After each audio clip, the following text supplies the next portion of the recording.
네, 여러분 지금 스타트업 집짓기 6단계 지금 배우고 계시죠? 지난 시간까지 4단계까지 배웠습니다. 오늘 시간 5단계, 6단계를 이제 배워보실 시간이에요.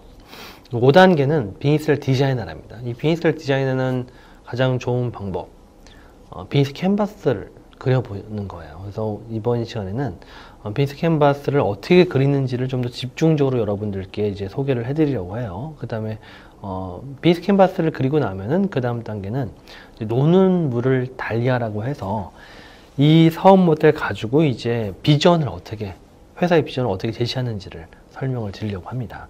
먼저 이제 이 비즈니스 캔버스를 채워보도록 하겠습니다. 비즈니스 캔버스는 총 9칸이에요. 9칸을 하나하나 채워볼 텐데요. 9칸 여러분들 다 이제 책을 보시면은 이제 9칸이 다 나옵니다. 그리고 여기 강의 영상에도 여기 PPT 나오고 있죠. 이 9칸의 첫 번째로 채우는 칸은 1번 커스터머 세그먼트예요. 이 커스터머 세그먼트가 무엇이냐면은 여러분들 제가 지난 시간에 이야기했었던 STP 관점이 들어가요. 이 STP가 여러분들한테 내 시장을 찾는 방법이라고 얘기했죠. 근데 시장은 곧 또 고객이에요, 고객. 그러면 내가 어떤 시장, 어떤 고객을 타겟팅하고 그들의 문제를 어떻게 정의할 거냐. 그겁니다. 그래서 첫 번째가 고객을 세분화해서 정의하고 이 고객에 대해서 써주는 거예요. 나는 내가 바라보는 고객은 시엔테크 입장이라고 칠게요. 시엔테크 바라보는 고객은 외식 프랜차이즈 기업들이야. 외식 프랜차이즈 기업들과 그들의 가맹점이야. 이렇게 정의를 한 겁니다. 근데 처음에 제가 시작할 때는 피자야. 그 다음에 뭐 시킬도 애드했겠죠. 이런 형태로 내가 도모할 수 있는 내 조직 가지고 내 자본력 가지고 도모할 수 있는 그 시장을 써주는 게 1번입니다. 그러면 1번을 써주고 2번으로 넘으면 2번이 밸류 프로포지션이에요. 밸류 프로포지션이 뭐냐면은 그럼 이 고객들의 어떤 문제를 어떻게 해결할 거야. 그러니까 이 고객 세분화는 문제 관점이 같이 들어가야 돼요. 이런 식으로 쓰여지는 겁니다. 배달의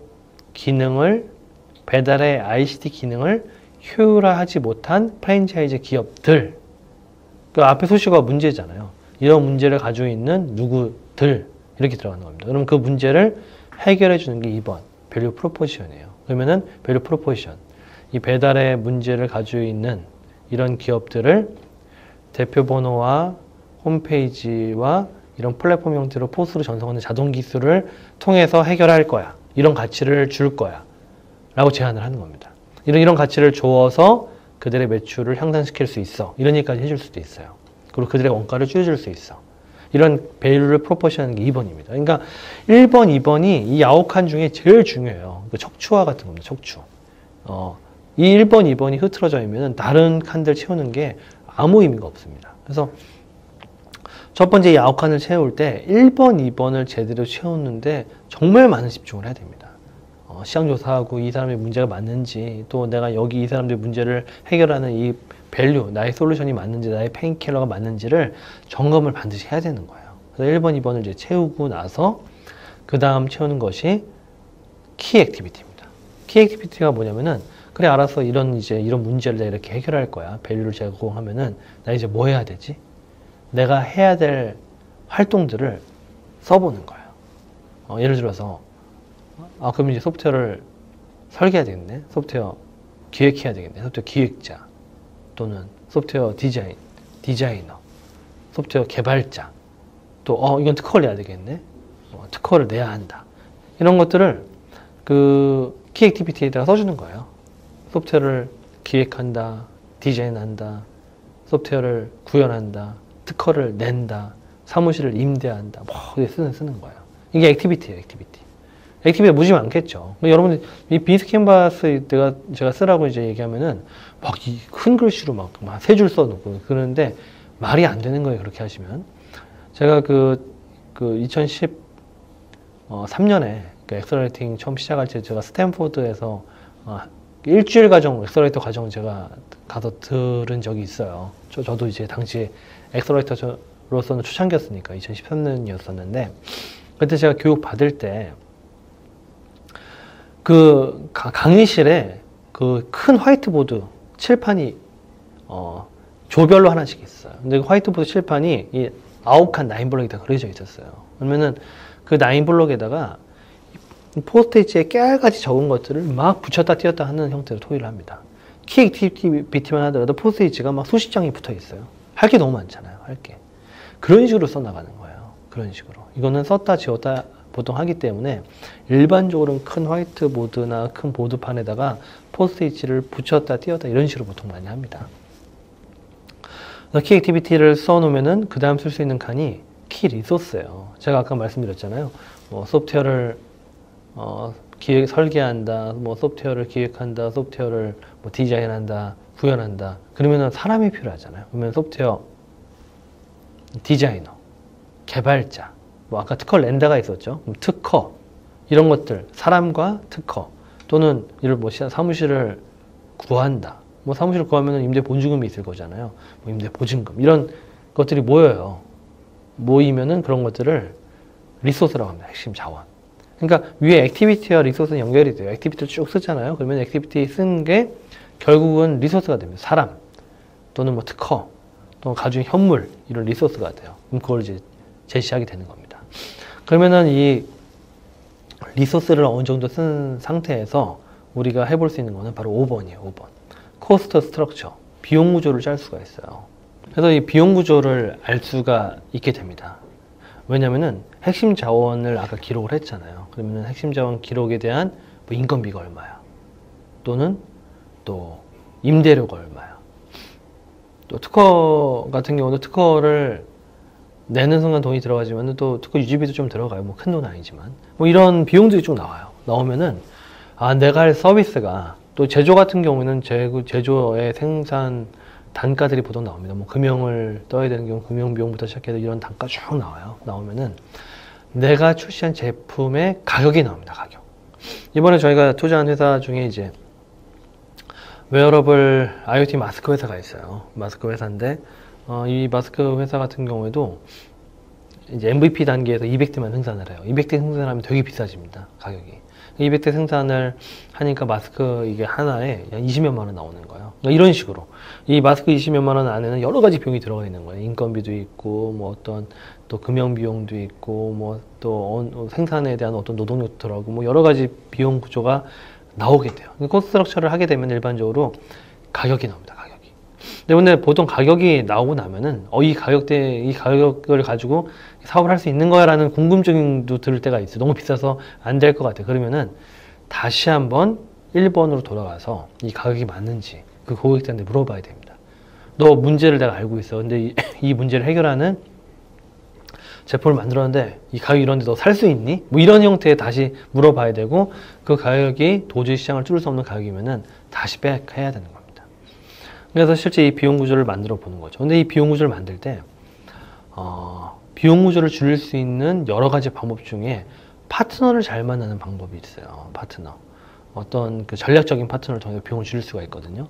그래서 핵심 파트너를 만나서 비용을 줄일 수가 있어요. 그래서 그 다음 쓰는 게 보통 핵심 파트너입니다. 그래서 첫 번째 핵심 파트너는 사실은 이 비용 구조뿐만 아니라 그 다음 쓸 채널에 대해서도 사실 파트너십이 있을 수 있는데요. 먼저 첫 번째 단은 제가 아까 막 포스트잇 막 붙이라고 말씀드렸잖아요. 첫 번째는 이 비용 구조에 관련된 내 제품의 완성도를 높여줄 수 있는 파트너를 찾는 게 굉장히 중요하다는 겁니다. 그래서 거기에 대한 파트너를 써보는 것이죠. 그 다음 쓰는 것이 이제 채널입니다. 채널은 보통 유통 채널, 뭐 또는 판매 채널, 또 마케팅, 뭐 다양한 채널들이 있어요. 근데 이 다양한 채널의 공통점은 채널을 늘리면 매출도 늘어납니다.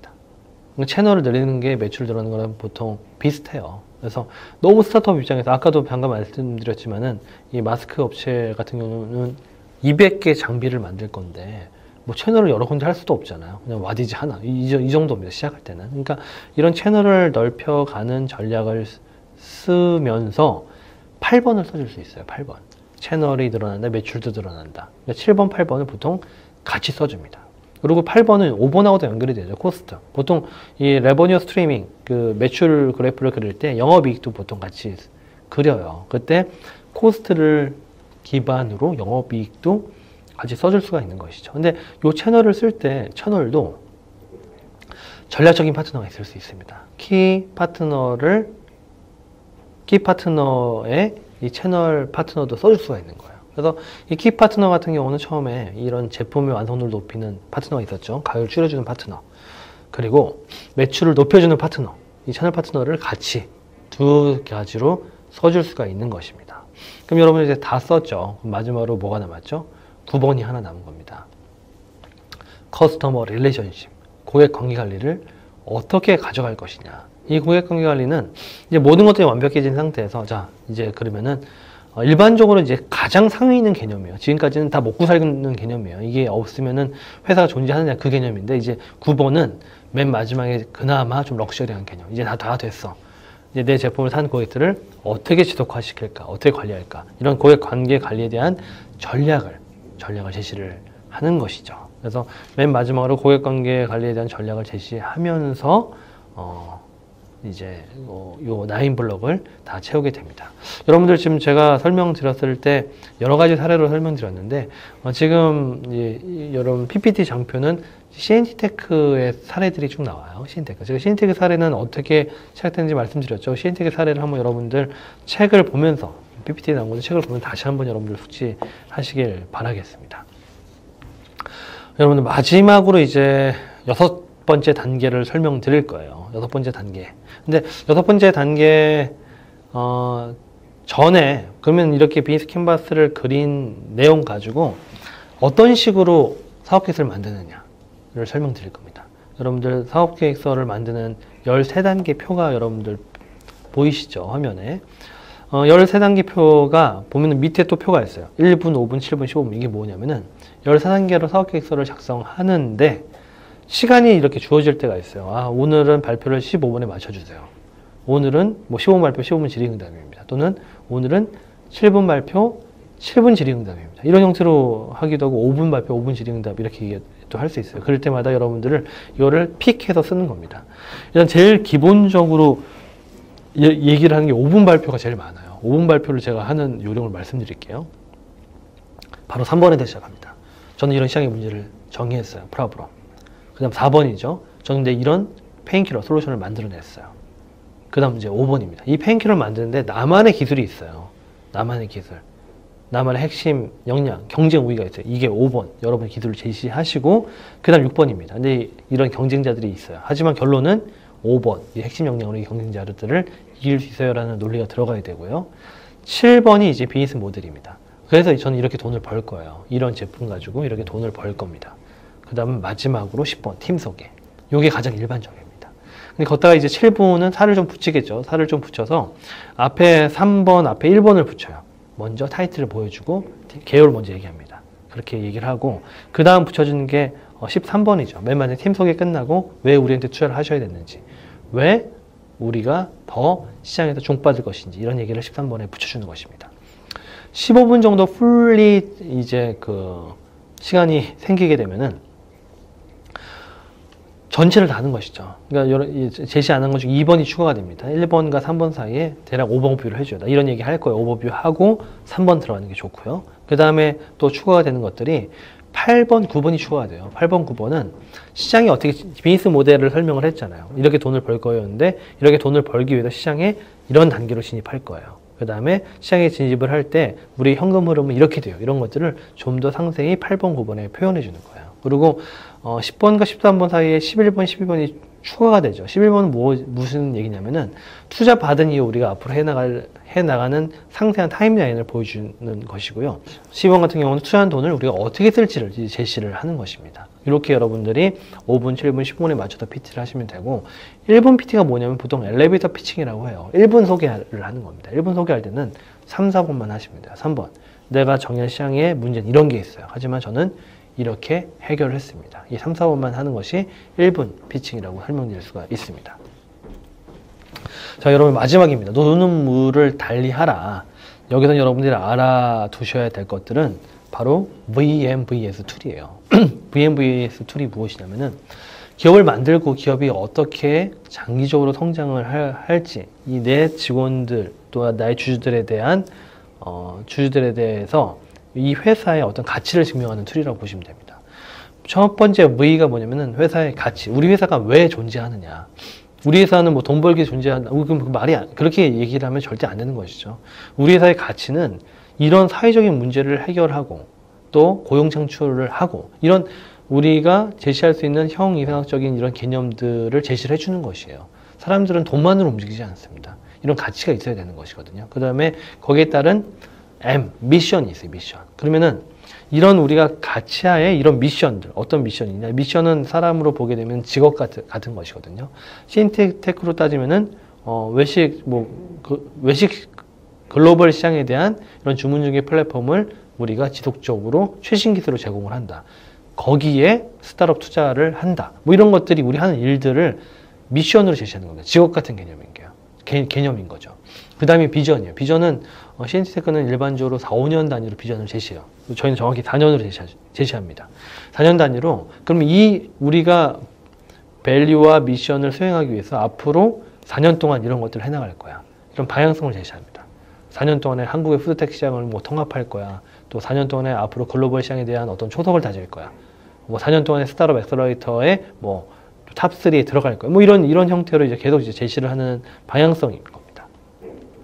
그리고 S가 뭐냐면 S는 이제 전략인데요. 전략은 이 방향성에 대해서 연간 또는 분기 단위로 나오는 전략들, 세부단 전략을 보통 스트래터지 S로 얘기를 하는 겁니다. 그래서 이 VMVS를 이 스타트업 창업가들도 잘 운영을 하게 되면은 회사가 장기적으로 지속할 수 있다는 것이죠. CNT테크도 지금 17년 됐는데요. 이 17년 이 VMVS 이 툴에 상당히 충실하면서 제가 경영을 해왔다라고 설명드릴 수 있습니다. 여러분들 이번 시간 마치겠고요. 다음 시간 이제 마지막 시간이죠. 창업. 실제 이제 다 준비가 됐으면은 이제 배를 띄워야죠. 이제 여러분의 경영을 해 나갈 텐데 경영을 함에 있어서 정말 빠져서는 안 되는 게 기업가 정신입니다. 기업가 정신이 무엇인지를 다음 시간에 설명드리도록 하겠습니다.